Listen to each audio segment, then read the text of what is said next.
जून के महीने में कोरोना की दूसरी लहर की रफ्तार धीमे पड़ने लगी है।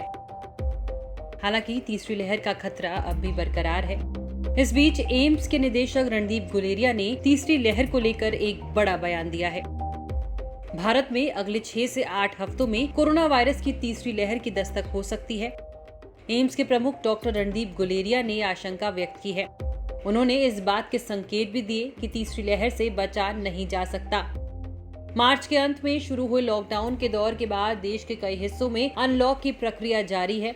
हालांकि एक्सपर्ट्स ने कुछ समय पहले ही तीसरी लहर को लेकर चेतावनी जारी की थी।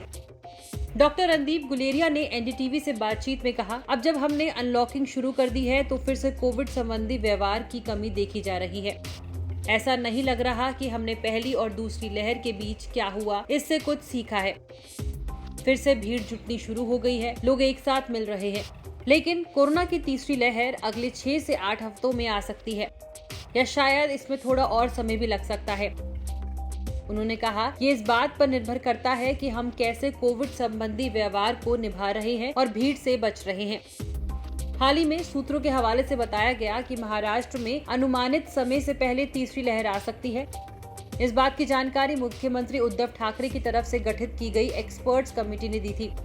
एक्सपर्ट्स ने कहा था कि राज्य के कई हिस्सों में ढील मिलने के बाद भीड़ देखी गई है। ऐसे में मामलों की संख्या जल्दी बढ़ सकती है। रिपोर्ट्स के अनुसार एक्सपर्ट्स ने चेतावनी दी थी कि तीसरी लहर के चरम पर राज्य में 8 लाख एक्टिव केस हो सकते हैं। वहीं हिंदुस्तान टाइम्स की रिपोर्ट में राइटर्स के सर्वे के हवाले से बताया गया कि देश में तीसरी लहर अक्टूबर तक आ सकती है। इस सर्वे में दुनिया भर से 40 experts, doctors, scientist, virologist, epidemiologist और प्रोफेसर से जानकारी हासिल की गई थी।